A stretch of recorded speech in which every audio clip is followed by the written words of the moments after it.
बिहार का smart city Bhagalpur में गंगा नदी के किनारे स्मार्ट तरीके से भ्रष्टाचार हो रहा है और यही कारण है कि मैं इंजीनियर को स्मार्ट तरीके से समय समय पे रेलते रहता हूं।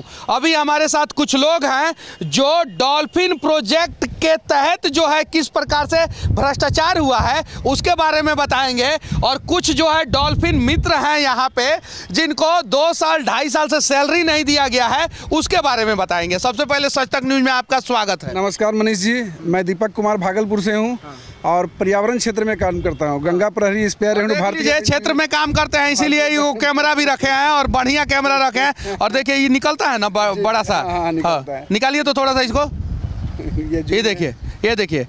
अच्छा, ये जूम करते हैं तो भ्रष्टाचार ही नहीं दिखता है इसमें। भ्रष्टाचार तो आपके सामने दिख रहा है। अभी मेरा बहुत सारे इशू को ये कौन सा कंपनी का कैमरा है? निकॉन का है। निकॉन भाई साहब, मैं आपसे विनती करना चाहता हूं कि एक ऐसा कैमरा बनाइए जिसको आंखों पे लगाते ही भ्रष्टाचारी लोग जो है नंगा हो जाए। जैसे आंख पे हम लगाएं पता चल जाए कि सामने कौन भ्रष्टाचार कर रहा है। ऐसा कैमरा बना सकते हैं तो आपको तहे दिल से धन्यवाद देंगे। अभी मनीष जी हम लोग खड़े हैं विक्रमशिला गैंगेटिक डॉल्फिन सेंचुरी में। कितना किलोमीटर लंबा प्रोजेक्ट? ये 60 किलोमीटर में अभ्यारण्य है जो कि राष्ट्रीय जलीय जीव का ये आश्रयनी है। सबसे ज्यादा डॉल्फिन। किस प्रकार का भ्रष्टाचार हुआ है? ये 250 डॉल्फिन यहाँ हमारे यहाँ सेंचुरी में रहती है। अब डॉल्फिन को बचाने के लिए सरकार जो है प्रतिबद्ध है, बहुत सारी योजना चला रही है, करोड़ों करोड़ खर्च कर रही है। मगर ये देखिए डॉल्फिन को मारने के लिए ये दुर्भाग्य 2 विभागों का आपको देखते हैं। 2 विभाग के पहले MOU साइन होना चाहिए, मगर नगर निगम स्मार्ट सिटी जो है भागलपुर के अंतर्गत ये जहाँ झंडा देख रहे हैं वहाँ तक पूरा सरिया ये काम हो गया है, कंक्रीट वर्क हो गया था। 60% से ज़्यादा काम हो गया, तब भागलपुर वन विभाग का नींद खुला और इसको काम को रुकवा दिया गया था। या तो काम होने के शुरुआत में रुकवाना चाहिए था या काम समाप्त होने के बाद रुकवाना चाहिए था। काम रुकवाया किसने? भागलपुर DFO ने काम रुकवा दिया। 1 किलोमीटर की दूरी पे यहाँ से वन विभाग का कार्यालय है। वन विभाग के ये सेंचुरी एरिया में राष्ट्रीय जलीय जीव है, इसका संरक्षण का काम उनके जिम्मे है। हमेशा वहाँ उस क्षेत्र के लोग यहाँ पर आते हों तो क्या उनको इतना बड़ा काम, इतना बड़ा प्रोजेक्ट होते हुए उनको नहीं दिखा जो 4-5 किलोमीटर में पूरा काम चल रहा है। इतना देखिए पूरा सरिया है। आप बताइए कि इससे नुकसान क्या होता है? ये अभी जो है छोटी मछलियाँ, ये प्रजनन का समय होता है और बाढ़ के समय में छोटी मछलियाँ किनारे आ जाती है, वो अंडे देती है, प्रजनन करती है और उन्हीं मछलियों को खाने के लिए डॉल्फिन आती है। ये क्षेत्र इतना उन्नत हो जाता है, पूरे भारतवर्ष में डॉल्फिनों की तस्वीर लेने के लिए सबसे बेहतर जगह है। यहाँ से आप 6 फीट 7 फीट पे मोबाइल कैमरे से डॉल्फिन का तस्वीर ले सकते हैं। साल के ये 2 महीने इसमें ये बताइए कि डॉल्फिन मरेगी कि नहीं मरेगी। ऐसे ही यह पूरा छोड़ दिया गया है इसमें। और डॉल्फिन, जिंदा डॉल्फिन अगर 1 लाख का है तो मुर्दा डॉल्फिन जो है वो 25 लाख का हो जाता है कि उसका क्रियाक्रम भी किया जाता है ना। तो डॉल्फिन का क्रियाक्रम करके जो है अधिकारी कमा रहे हैं यहाँ पे। और यही सारा सवाल अगर किसी से पूछ दिया जाता है तो भागलपुर के अधिकारी जो है भड़क जाते हैं। ऐसे ही हर साल 1-2 डॉल्फिन इसमें मर जाती है जब पानी उतरती है। इस साल तो बहुत ज़्यादा संभावना है, इस रविवार को मर गई। डॉल्फिन को इशू को लेकर ही मेरा वन विभाग से बहुत सारा पिछले पोस्टमार्टम को लेकर के मेरा कुछ इशू पे लड़ाई भी हुआ था। मैंने बात करने गया था, मेरे साथ धक्का मुक्की हुआ था। कछुओं का यहाँ पर अवैध शिकार बहुत बड़े पैमाने पर होता है। उदबिलाव हमारे यहाँ रहती है। 265 से ज़्यादा प्रवासी पक्षी स्थानीय एवं प्रवासी पक्षियों का स्थान है। ऐसा स्थान अगर विदेशों में कहीं पर होता या बिहार छोड़ के दुर्भाग्य। सोचिए भागलपुर के लोग, आप लोग कितना खुशकिस्मत है कि भगवान ने आप लोगों को क्या क्या चीज नहीं दिया है और फिर भी आप लोग जो है बर्बाद हो रहा भागलपुर पे मौन है, खामोश है।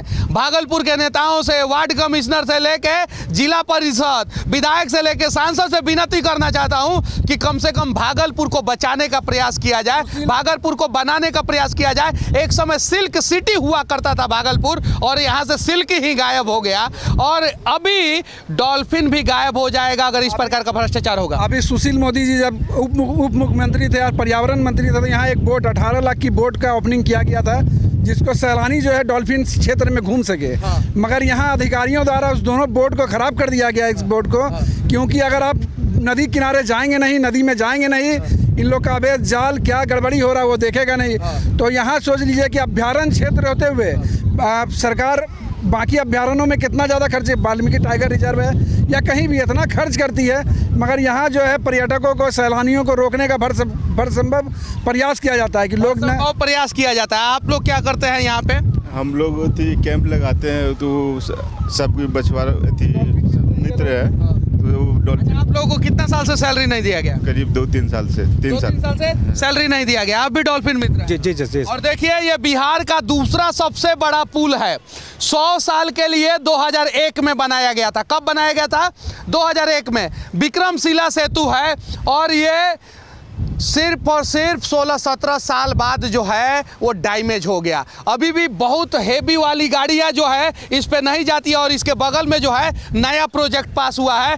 ये 4.7 किलोमीटर यानी 4 किलोमीटर 700 मीटर लंबा पुल है और बिहार का दूसरा सबसे लंबा पुल है और देश का 6ठा सबसे लंबा पुल है। और वो भ्रष्टाचार का भेंट चढ़ गया। 100 साल के लिए बनाया गया और सिर्फ 18-20 साल में टें बोल दिया। ये चीज़ है। हाँ, डॉल्फिन के जो अधिकारी हैं यहाँ पे डीएफओ हैं, उन्होंने पहले ये इस काम पे रोक क्यों नहीं लगाया? पहले उनको ये करना चाहिए था। यही समझ में नहीं आता कि 60% से ज़्यादा काम कैसे हो गया, जबकि यहाँ से 1 किलोमीटर की दूरी पे उनका आवास है, उनका कार्यालय है। वो उनको क्यों नहीं दिखा इतना ज़्यादा? इतने ज़्यादा कार्य इस तरह से काम रोक देना ये एकदम आश्चर्यजनक बात है। इतना देखिए इसमें कैसे काम होता है। 60% काम करके काम को रोक दिया जाएगा। ठेकेदार कहेगा कि हमने 90% काम कर दिया था। ठेकेदार 90% का रुपया उठा लेगा और 60% पे काम रुक गया और फिर से रीटेंडर होगा और फिर से दोबारा जो है कमीशन खोरी होगा और दोबारा कमाया जाएगा। जहाँ तक झंडा देख रहे हैं उसके नीचे पूरा का पूरा सरिया है। अगर कोई आम जन यहाँ पर कोई स्नान करने के लिए नदी के अंदर घुसता है, नदी के अंदर घुसता है तो वो भी जो है इसमें फंस जाएगा। कितना करोड़ का प्रोजेक्ट है ये? 162 करोड़। 162 करोड़ का। यही बताया है हमको और यही यहाँ पे लाया है हमको। क्या नाम हुआ तुम्हारा? पवन कुमार। पवन कुमार। पुलिस इसी को उठा के लेके जाए। 162 करोड़ का प्रोजेक्ट है। क्या डर के भाग रहे थे? डर के कहाँ भाग रहे थे? हाँ, मत भागो। जो सच है उसे बोलना होगा और जब तक हम बिहार के लोग डरेंगे तब तक शायद से बिहार का विकास नहीं होगा। अच्छा, दो बोट खरीदा गया था ना? नहीं, एक बोट तो उनके पेट्रोलिंग के लिए था। एक और दुर्भाग्यपूर्ण स्थिति देख लीजिए कि कहीं पर राष्ट्रीय जलीय जीव है या कहीं राष्ट्रीय जलीय पशु है, टाइगर है। ये सोच लिया अभ्यारण्य मतलब जंगल का क्षेत्र। ये एक ऐसा जंगल का क्षेत्र है जिसमें एक नायाब जीव रहता है, एक भी पेड़ नहीं है। अभ्यारण्य का कल्पना जैसे ही आप आँख बंद करते तो लगता है कि पीछे जंगल होगा, मगर ये एक नायाब राष्ट्रीय जलीय जीव है जो कि पानी में रहती है। मगर वो जो है बेचारी देख नहीं पाती है, इसको आँख नहीं है। जो अपनी डॉल्फिन है इसको आँख नहीं है। ये पानी में रहते हुए मछली नहीं है, मैमल है, ये जानवर है, स्तनपायी है, ये अपने बच्चों को दूध पिलाती है। अब जो सोच लिए विभाग कैसे इसका संरक्षण करेगा? अगर कोई थाना हो या कोई विभाग उसको पेट्रोलिंग करने के लिए अपना वाहन नहीं है, ये जो है भाड़े के वाहन पे अगर आप पेट्रोलिंग करते हैं। भाड़ा का वाहन इन लोगों का क्या रहता है? ये किसी भी मछुआरे का बोट लेकर के नाव लेकर के वो जाते हैं। वो भी अवैध नाव लेकर के ही जाते हैं। अपना बोट ये लोग खराब करके रखे हैं कि इसको दिखा सके कहीं मर रही है। बोट खराब है और दूसरे किसी का बोट लेके जाते हैं ताकि जो है जनरेटर वाला नाव आवाज करते जाएगा और अंदर जो है जाल लगाए रहेंगे, वो पहले ही भाग जाएगा। अगर दूसरे का आप बोट लेके जा रहे हैं तो सूचना उन लोग को पहले ही मिल रहा है। तो आप कैसे उम्मीद कर सकते हैं कि संरक्षण होगा? या कहीं डॉल्फिन मरी, आप किसके भरोसे रहेंगे? आप कहीं डॉल्फिन मरी, कहीं फंसी, कहीं कुछ हुआ। अभी डॉल्फिन के कितनी प्रजाति यहाँ पे पाई जाती है? डॉल्फिन के एक गंगेटिक डॉल्फिन है, डॉल्फिन के एक प्रजाति है ये। इसमें कछुओं की 7 प्रजाति है यहाँ पर भागलपुर में। हाँ, 265 प्रजाति की पक्षियाँ हैं यहाँ पर। उदबिलाव है यहाँ पर, ऑटर जिसको बोलते हैं, स्मूथ कॉटेड ऑटर की 3 प्रजाति भारत में है। इतना सारा जलीय प्रजाति जो है कहीं और नहीं बिहार में पाया जाता? नहीं, कहीं नहीं पाया जाता। ये बहुत उन्नत जगह है पूरे भारत में। बोलिए डॉल्फिन को अगर देखना है किसी को और समझना है, स्टडी करना है तो आपको यहाँ, इसीलिए तो अभ्यारण्य क्षेत्र कहलाया। इतना ज़्यादा डॉल्फिन जो है कहीं आपको नहीं दिखेगी जितना यहाँ पर दिखेगी। मगर क्या है कि ये उपेक्षा का शिकार ही है स्थान।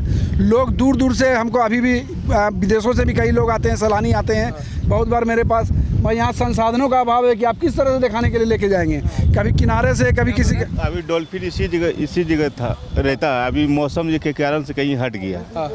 पूरा ये एरिया में पूरा डॉल्फिन रहता है। आवाज तो कम उगता है सर। डॉल्फिन कम उगता है।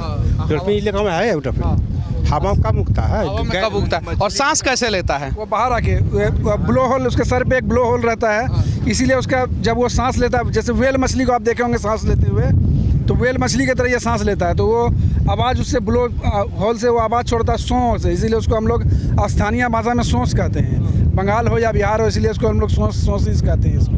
लेकिन उसका नाम है डॉल्फिन। डॉल्फिन कहते हैं, गंगेटिक डॉल्फिन। ये जो डॉल्फिन है थी पहले जो इसको सोसे बोलता था, और जब जैसे जैसे पढ़ाई जैसे जैसे बढ़ते गया तो अब डॉल्फिन इसको हर आदमी। अंग्रेजी में डॉल्फिन बोलते हैं सर। तो आप अंग्रेजी बोलते हैं कि हिंदी बोलते हैं? तो पढ़े नहीं है। आप पढ़े नहीं हैं तो डॉल्फिन कैसे बोल दे रहे हैं? डॉल्फिन सब सीख लिए हैं। अंग्रेजी सीख लिए हैं। जी जी जी। चलिए ठीक है। और आपको सैलरी जो है 2 साल से नहीं दिया गया है? हाँ वैसे हो गया। 3 साल से? हाँ। अच्छा, कितना रुपया महीना था आप लोगों का? 10,000 महीना। 10,000 रुपया महीना में इन लोगों से काम करवाया जाता है, और वो भी 3 साल से नहीं दिया जा रहा है। 3 महीना बैठा देता है हम लोग इस समय बरसाती में। गंगा नदी में जो है भागलपुर का सारा गंदा पानी छोड़ दिया जाता अपने पेट्रोलिंग करता था। हाँ, गंगा का नहीं, चूँकि यहाँ सीवेज ट्रीटमेंट प्लांट नहीं लगा हुआ है। आप देख सकते हैं यहाँ पर जो है कहीं यहाँ पूरा नाला जो है सीधा गंगा में सीधा। तो भागलपुर स्मार्ट सिटी है, और स्मार्ट सिटी में काम करने वाले नगर निगम के अधिकारी बोल रहे हैं कि हम लोग भागलपुर को स्मार्ट बना रहे हैं। तो क्या ऐसे स्मार्ट बनेगा भागलपुर? भागलपुर को स्मार्ट बस एक सीमित स्थान पे किया जा रहा है। डीएम कार्यालय, जो अधिकारियों का कार्यालय है, उसके चारों तरफ या संडिस कंपाउंड हो या तिलका मंच, जो पूर्व से ही स्मार्ट था, स्मार्ट को और स्मार्ट किया जा रहा है। भागलपुर का दुर्भाग्य देखना तो पूर्वी क्षेत्र देख लीजिए, बाकी क्षेत्रों में आप देख ही रहे हैं, जो पहले तो सुंदर सड़क था उसको अमीर लोग रहते हैं, बस जहाँ पे बड़ा शोरूम है। हाँ, जहाँ पर अधिकारी लोग रहते हैं, अधिकारी लोग, अमीर लोग और बड़ा शोरूम है, वहाँ पे जो है स्मार्ट किया जा रहा है। और जहाँ पे भागलपुर का मध्यम वर्गीय और गरीब लोग रहते हैं, वहाँ उसको स्मार्ट नहीं किया जा रहा है। पानी जमने के लिए नाले के रूप में, जीव जंतुओं के रूप में छोड़ दिया गया है। बाकी भागलपुर स्मार्ट सिटी के बारे में आप लोग क्या सोचते हैं? डॉल्फिन प्रोजेक्ट के बारे में क्या सोचते हैं? इसका संरक्षण कैसे करना चाहिए? ओरिजिनल गंगा पुत्रों के बारे में आप लोग क्या सोचते हैं? कमेंट करके जरूर बताइएगा। और एनवायरनमेंट भी हमारा एक सेक्शन है। सभी न्यूज़ चैनलों से मैं विनती करना चाहता हूं कि दुनिया सबसे ज़्यादा खर्चा जो है वो रक्षा बजट पे करती है, और उसके बाद से पर्यावरण पे। और ये बात जो है मुझे एक पर्यावरणविद ने ही बताया है कि पूरी दुनिया सबसे ज़्यादा रक्षा बजट पे खर्चा करने के बाद पर्यावरण पे खर्चा करता है, और पर्यावरण का खर्चा जो है बिहार में कहाँ होता है वो किसी को पता ही नहीं चलता है। तो इतना बड़ा भ्रष्टाचार इसमें होता है। नदी का पानी पैसा जो है ना नदियों में डाल दिया जाता है, पता ही नहीं चलता है। गंगा में बहुत सा मछुआ है, सदियों से मारते हुए आ रहा है। तो गंगा में या सोच घोषित हो गया, सुल्तानगंज से कलगां तो हो गया है।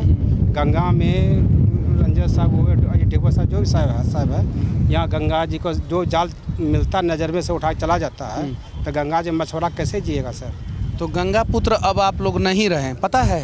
गंगा पुत्र अब मोदी जी हो गए। तो आप लोगों को जीने का अधिकार नहीं है। अगर आप लोगों को जीने का अधिकार होगा तो गंगा पुत्र मोदी जी, सो कॉल्ड जिन्हें अब कहा जाता है, वो आप लोगों के लिए कुछ करेंगे। ये ओरिजिनल गंगा पुत्र हैं, मछुआरा। और इन लोगों के साथ जो है इतना गलत किया जा रहा है, प्रताड़ित किया जा रहा है। जो गुजर गया इस गंगे जी से, जो अभी इतना बड़ा जो हुए इसी के अति से।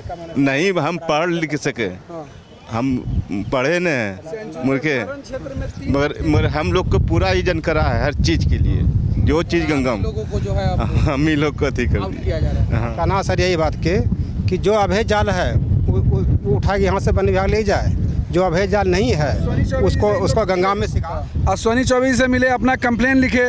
कंप्लेन करने के बाद जैसे ही बाहर आए वैसे ही डीएफओ इन लोग को तुरंत धमकी दे दिया कि आप लोग को निकाल देंगे, पेमेंट नहीं करेंगे ऐसे। तो ये स्थिति ठीक नहीं है, क्योंकि ये लोग संरक्षण का जिम्मेवारी मुख्य रूप से सबसे प्रथम इन्हीं लोग के जिम्मे है। आप 6 पॉइंट में आप लगाइए बोर्ड कि कौन सा जाल वैध है और कौन सा जाल अवैध है। आप जाल उठाने आते हैं, सब उठा के जनाब ले जाते हैं। आप बताइएगा नहीं कौन सा जाल आप कैसे जिएगा? गरीब मछुआ कैसे जिएगा सर? अरे गरीबों को जीने का अधिकार है क्या? आप कौन से कंफ्यूजन में हैं? गरीबों को जीने का अधिकार नहीं है। गरीबों को जानबूझ के ये भारत के नेता, भारत के बड़े बड़े अधिकारी मारते हैं। आप लोगों का हक आप ही लोगों से छीना जाएगा, और उसके बाद से आप ही लोगों को जो है ना वो गलत साबित किया जाएगा। ज़रा सोचिए, इन लोगों के समस्याओं का समाधान करने का प्रयास किया जाए। बाकी यहाँ से हमारा ये प्रयास कैसा लगा कमेंट करके ज़रूर बताना। जय हिंद।